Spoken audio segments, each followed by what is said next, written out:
Thanks for your help with the logo. That was big time. I appreciate that. We knew who to go to get it done. All right, back at it. First practice today for South Carolina. I thought it was a good day. We've shortened our time on the field a little bit. We'll also pull back a little bit physically as the week wears on. You just knowing where we are in the season, and this being the back end of the kind of that middle 6-game stretch. It's been a really physical run. Proud of the way the team's performed through that, and I want to make sure we have a fresh and fast team on Saturday because we're going to need it. Obviously, enjoyed last Saturday immensely. Appreciated the opportunity to celebrate with the team. I think, when it's a marker for us as a program and for this team to get to bowl eligibility, but certainly not our destination. We keep climbing here and keep reaching for more.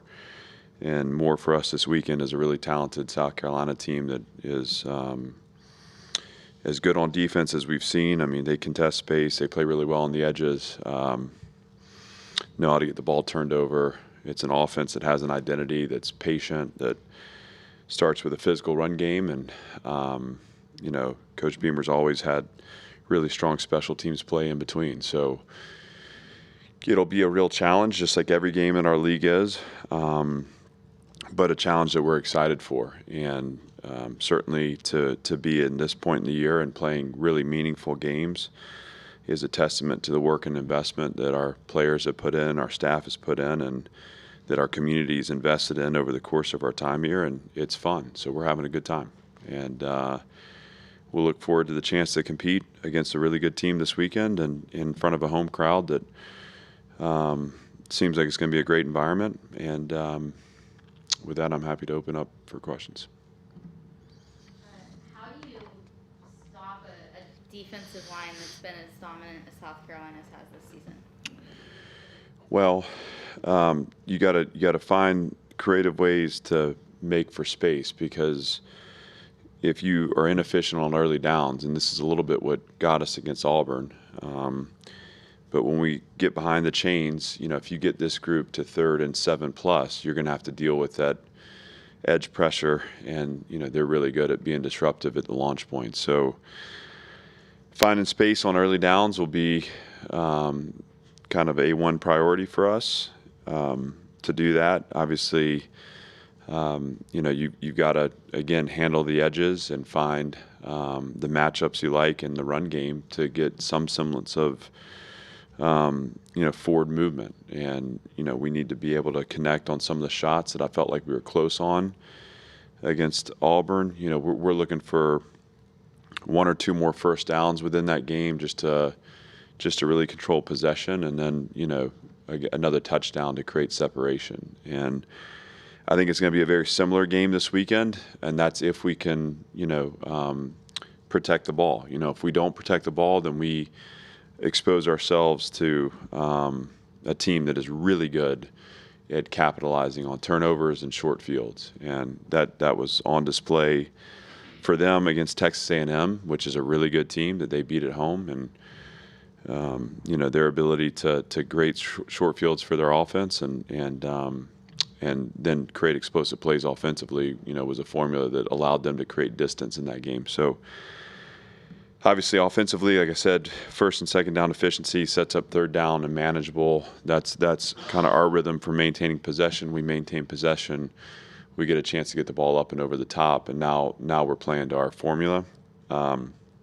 If we're off schedule early, it's going to become a defensive grinder like Saturday was, and we're going to rely on defense and special teams to hold the line until we're able to find those breakthroughs. Cedric just didn't have the burst to the outside that maybe we've seen. I don't know if those guys are playing banged up. You have no bye week. You got to get them prepared in practice. How do you deal with that? Well, I'm trying to learn and grow in my role too, and that means, we've been since our first bye, we've really scaled practice back earlier than we maybe have done in the past. And this week, I sensed that too. I thought our team played really hard in the game, and I was the passion, the effort. I mean, all of it was there. I was really proud of that. But I also saw a team that you could just sense the lag effect of what's been a really, physical season. I mean, but particularly when you look at this 6-game stretch that, we're battling through, whether it's Alabama, Kentucky, the Ball State game, which is physical, Texas, Auburn. I mean, it's one right after the other. This one will be the same. So how do we do it? Obviously, trying to pull back some of the load in practice, knowing that there's a need for really good work against the South Carolina looks, but maybe some of the good work will peel back.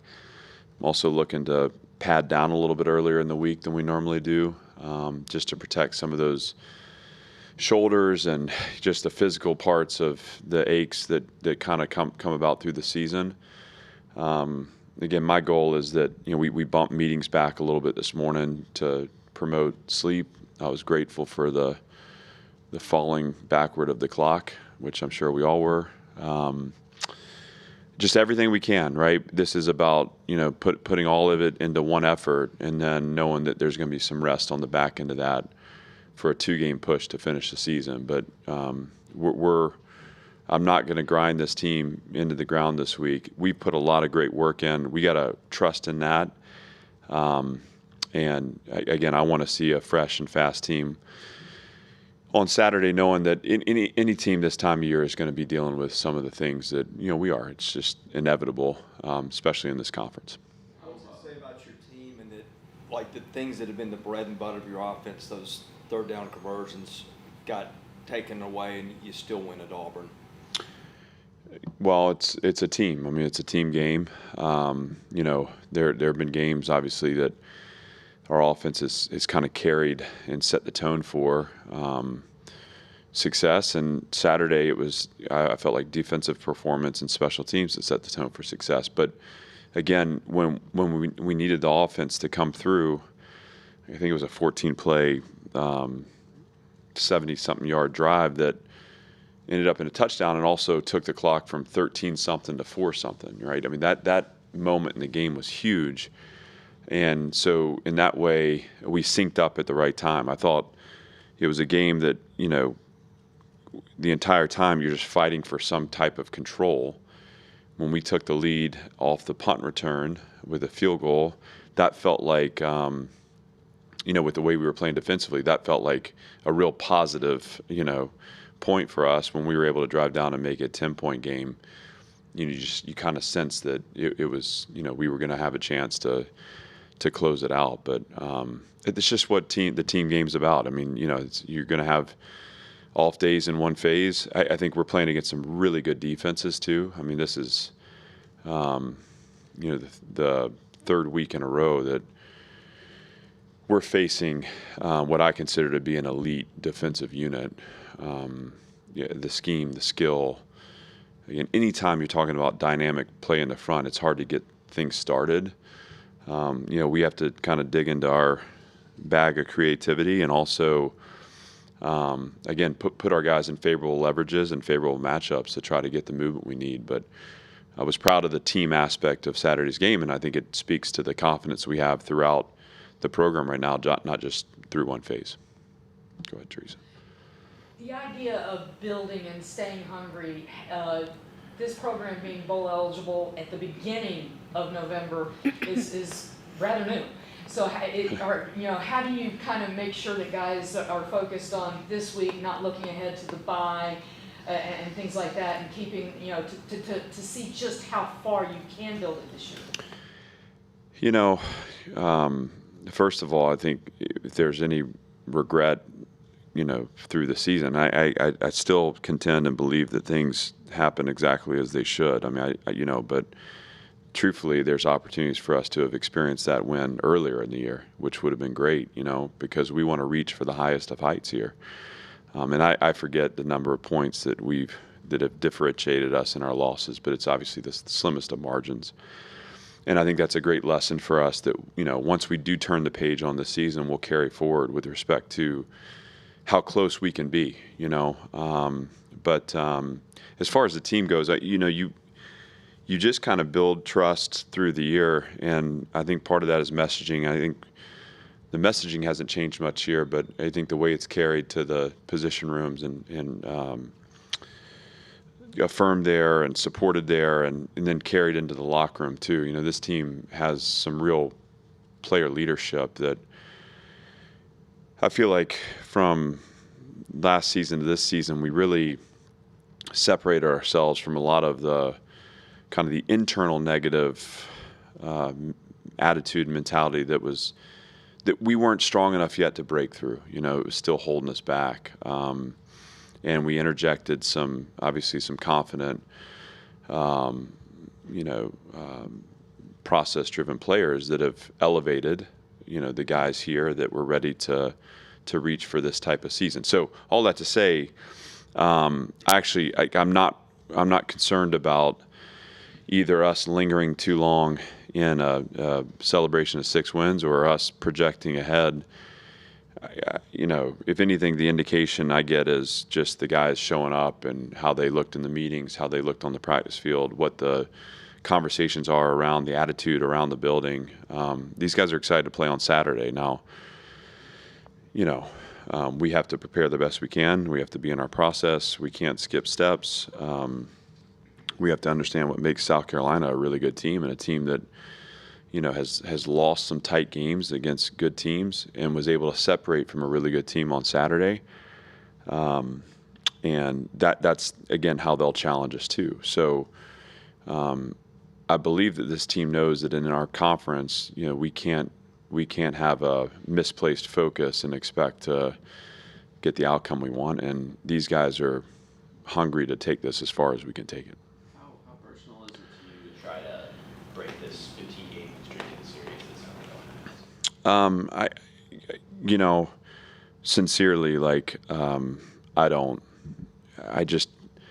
it doesn't occupy any part of my mind. I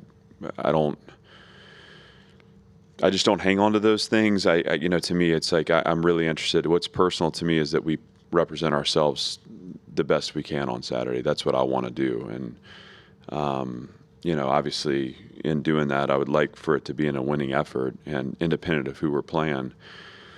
Or, I didn't realize that it had been since 1955 that we beat Auburn, Alabama. But, those are things that are fun to find out after the game. But, they don't have any part of our, approach or process. So, again, we stay pretty insulated here with, a focus on us, a focus on who we are, a focus on the things we need to strengthen in our performance.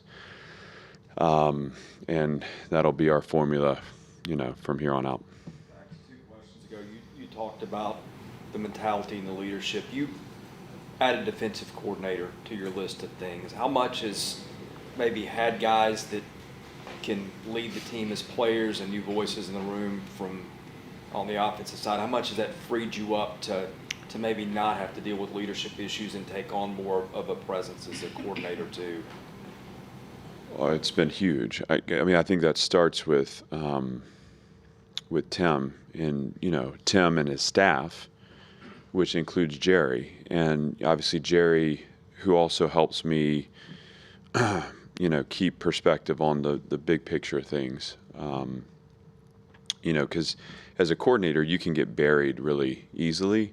Now, I also have a great defensive staff too that, I think probably they would tell you that from January till now, we've probably spent too much time together, but there was a long winter and spring where we watched a ton of film. We spent a lot of time, and all that is in an effort to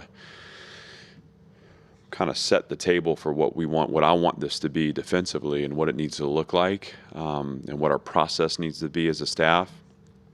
And, Steve Gregory has kind of taken a lot of the coordinator role on in terms of just some of the, when I'm in here with you guys, obviously I don't want them waiting on me. They need to be, again, watching the practice film and turning the page on the day. And his ability to serve in that role gives me time to both elevate and do head coaching, responsibilities, but also spend time really deep diving into things like third down. It was clear as the year went on we needed stronger performance there, and that's an area that I can put my attention. Sometimes, like the trap you fall in is creating too much defense when all you need is to really know and run your structures at a really high level. So that said, I think I spend very little time with our offense. We'll always follow through on how the day went and what issues they're having, and anytime I can help or I need to help with anything, we have those meetings and I meet with Tim and talk about the plan and what they're going to do. But as far as the day-to-day operation, I mean, they own that, and that's a big help to me, along with Steve Gregory and Nick Lazinski and Larry Black and Javon Hay and Melvin Rice, all the guys, Jay Rich, Jimmy Thompson. Those guys defensively allow me to do the things I need to do to keep the program running, and then on top of that,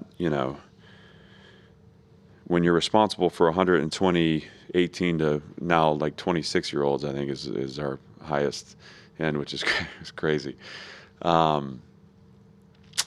Inevitably, any problem that bubbles up is kind of a problem that ends up on your desk. And one of the things that's happened over the course of 4 years here is we've really strengthened in the support staff area. So our organization, our operation is such that I have a ton of problem solvers that attack things before they get to me. So Ben Cawthon would be the primary example of that. But I mean, there's so much that gets handled before I need to spend my energy on it, and I just get the updates as to, hey, this is what happened. Because we have a rhythm for how we handle stuff here. There are certain standards of operation that we exist in. And when the players take over those standards, you're really running effectively, because a lot of the issues get addressed before they even get to your staff. So all that to say, I mean, the balancing of two roles has been really challenging. And in some levels, I want to do both of them better. I know we've made improvements, obviously, on a team level, and we've made improvements defensively. I think there's just more for us there. But the only way that it's been effective, to the point that it's been effective, is that there's so many people that have strengthened in their roles and are helping kind of support me in this effort. Performance like they had on Saturday. What were the big things you guys had to clean up heading into Auburn, and how do you carry that into South Carolina? I mean, every team's different. Every team presents different challenges. I think if you look back at there was a stretch there, really, Kentucky, Ball State, and to a certain extent the first half of Texas, where but Kentucky and Ball State in particular, I was not happy with just the level of detail we had, and there were just still too many guys not playing the same call. Just it's not always capitalized on. So we don't always talk about these things after the game, right? It's just because it's hard to see as someone observing the game, the 11 guys on the field and how the structure is supposed to work out. But you can be just inches off in your structure, and that can be a deep ball, that can be a run that hits, and it just felt like we were leaving too much to chance on the field. Now, I've said this before, but any issue, I start with my desk and then ever expanding concentric circles around my desk. So we've kind of dialed into an identity on base downs defensively that's allowed our kids to really learn the structures at a deeper level. So we're kind of compounding repetition that way. Believe it or not, we've kind of shortened our calls so that we're not sitting there signaling for 30 seconds. And as the offense is lining up, I've been committed to getting the calls in earlier to them, so that we're pretty good when we have our cleats in the ground and we all see it the same way. It's just been a growth in general that we've kind of pulled forward, and I've challenged them, and we've challenged them as a staff in ways too to elevate their game. What I see now is a group that practices the way they want to play. The communication in our on our practice field mirrors the communication we want on game day. There's a better awareness of who we are in terms of our system and how we're attacking. We've shrunk the call list, and then we've pinpointed areas on third down that have helped us change leverages and at times beat protections. So all of that came with us to the field against Auburn, and we held the run in check because we played structurally very sound and played with layers and leverage, and then on third down we had a good performance because we executed, and there's more to be gained from that. So doubling down on that, it's taking that growth forward and continuing to clean up because there's still things. I mean, we miss an over, we don't in thirds, we don't cover it the right way, and it gets out in space. That's a chunk gain. There are tools we have within our packages to negate that over that we need to access in that moment. So the experience you build as you go helps to clean up the play as well. Clark, you've been very busy the last few days, but have you had a chance to read the letter from Greg Sankey on feigned injuries and new punishment structure? Because if there is a perceived feigned injury and you lose your argument against it, they're coming after the coach and tapping your wallet. Have you had a chance to read that? I don't think it's been an issue for you or your team this year yet, but any thoughts on that situation? Well, sounds like I need to read it. No, I have not. And it's not, I mean, first of all, I've got the utmost respect for the commissioner and his leadership. I've said this a number of times in the SEC meetings and media days, but I'm always blown away with the opportunity to hear him talk, his perspective on the game, and what an incredible person to be leading our conference in this era of change. I'm most effective when I put my attention on the things that are going to have a direct impact on our performance, and there's no part of our program that tries to game the rules around feigning injury. So it's not going to affect us. Now, we absolutely coach situationally.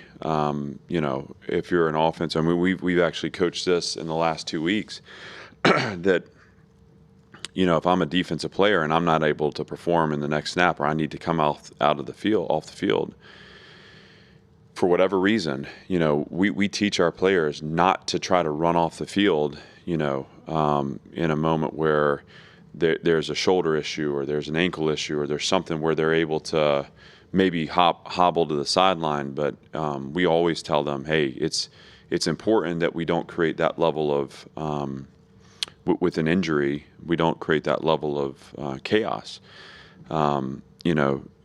That's standard operating procedure. The same vein at the end of games, where you don't, maybe on defense, you don't want to create a situation where you're giving the offense a timeout. It's like, hey, get off the field at all costs. And we have to have everyone focused in that moment and understanding of the fact that, we're not trying to do the offense a favor by, again, stopping the clock and allowing them to get themselves together. Now, those things are understanding within the game how, to handle yourself when you're hobbled. But on the whole, and again, even those situations, there are times when, Bradley Mann tears his ACL in the game on Saturday, and ain't nothing you can do about that. And I'm heartbroken for him, but those injuries unfortunately are part of the game, and that's something that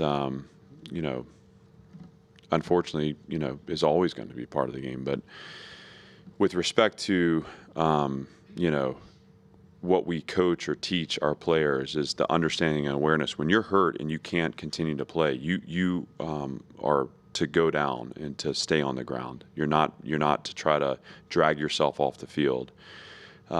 There's never a situation where we tell someone to fake an injury in order to somehow impact the operation. So, they need to be aware of, again, the things that set in motion to get a substitute in, to make sure there's time, to make sure they're healthy too and safe.